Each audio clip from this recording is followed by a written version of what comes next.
বাংলাদেশে আসন্ন জাতীয় সংসদ নির্বাচনে আওয়ামী লীগকে অংশ নিতে দেওয়া হচ্ছে না।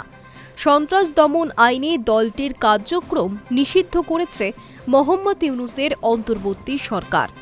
অন্যদিকে দলের নিবন্ধন বাতিল করে দিয়েছেন নির্বাচন কমিশন।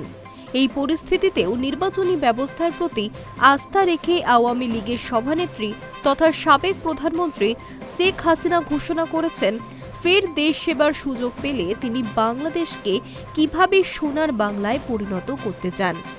বিজয় দিবস উপলক্ষে মঙ্গলবার বেশি রাতে আওয়ামী লীগ সভানেত্রী দলের সোশ্যাল মিডিয়ায় দীর্ঘ ভাষণ দিয়েছেন। আওয়ামী লীগের দাবি, দলের কোটির বেশি কর্মী সমর্থক হাসিনার এই ভাষণ সরাসরি শুনেছেন। বুধবার সকাল থেকেই ভাষণের অডিও ভাইরাল করা হয়েছে সমাজ মাধ্যমে। আওয়ামী লীগ নেতৃত্বের দাবি, নেত্রীর এই ভাষণ বিশেষ তাৎপর্যপূর্ণ। ভাষণে কি বলেছেন শেখ হাসিনা? ইতিমধ্যেই ওই ভাষণ নিয়ে বাংলাদেশের রাজনৈতিক মহলে রীতিমতো চর্চা শুরু হয়েছে। আওয়ামী লীগ অতীতে দুবার নির্বাচন বয়কট করেছিল। দুবারই জোট সঙ্গীদের সঙ্গে সহমত হয়ে ভোট বয়কটের পথে যেতে হয়েছিল দলকে। কিন্তু এবারের পরিস্থিতি সম্পূর্ণ ভিন্ন। এবার সরকার আওয়ামী লীগকে নির্বাচনে অংশ নিতে দিচ্ছে না। বাংলাদেশের ইতিহাসে এই প্রথম দেশটির স্বাধীনতার প্রধান সংগঠক দলটিকে নির্বাচন থেকে দূরে রাখা হচ্ছে।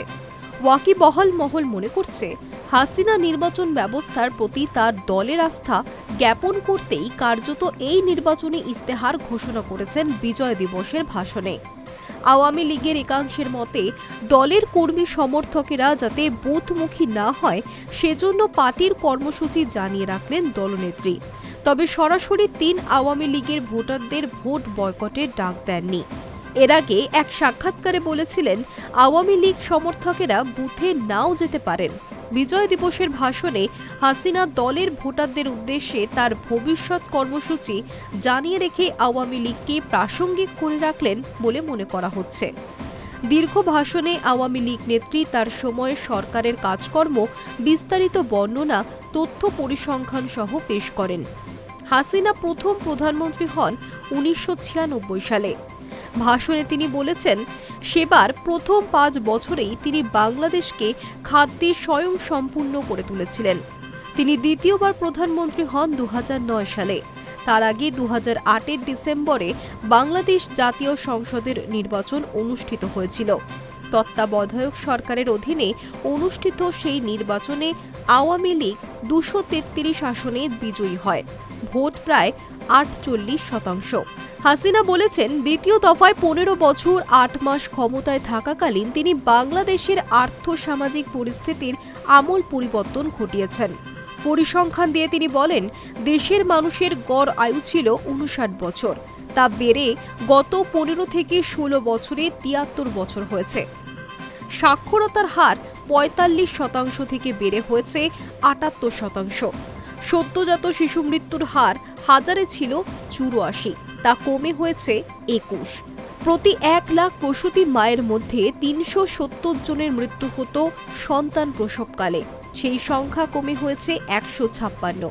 হাসিনার দাবি, দারিদ্র্য সীমার নিচে বসবাসকারী জনসাধারণের সংখ্যা ৪১% থেকে কমে ১৮.৭% হয়েছিল তার সময়।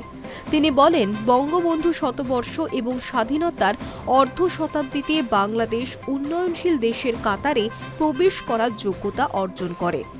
প্রসঙ্গত এই ব্যাপারে বাংলাদেশকে স্বীকৃতি দিয়েছে। হাসিনা বলেছেন, তিনি তার প্রধানমন্ত্রীত্বের সময় সবচেয়ে বেশি জোর দিয়েছিলেন মানুষের আয় বৃদ্ধিতে।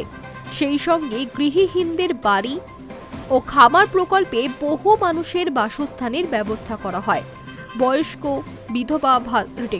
বয়স্ক বিধবা ভাতা ছাড়াও তৃতীয় লিঙ্গের মানুষের জন্য নানান সুযোগ সুবিধা তার সরকার চালু করেছিল।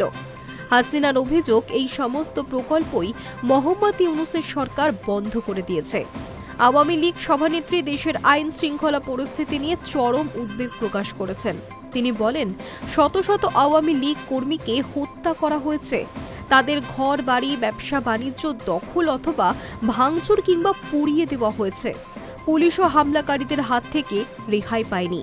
তার অভিযোগ, এই সমস্তই ইউনূসের মেটিকুলাস ডিজাইনের অংশ।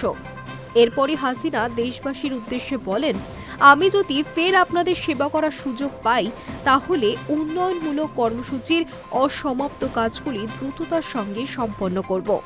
তার কথায় তিনি সরকার গড়ার সুযোগ পেলে সবচেয়ে বড় বাংলাদেশকে নৌরাজ্যে মুক্ত করবেন। শিক্ষক, চিকিৎসক, ইঞ্জিনিয়ার থেকে শুরু করে সমাজের সমস্ত অংশের মানুষের সম্মান ও মর্যাদা রক্ষার বিষয়ে তার সরকার গুরুত্বপূর্ণ পদক্ষেপ গ্রহণ করবে বলেও জানিয়েছেন হাসিনা। তিনি বলেন, অতীতের মতোই ভবিষ্যতে দেশবাসী সেবা করার সুযোগ পেলে তার অন্যতম লক্ষ্য হবে কর্মসংস্থান সৃষ্টি করা। বলেছেন, বেকারদের হাতে হাতে কাজ দেওয়াই হবে তার লক্ষ্য। Hi news network.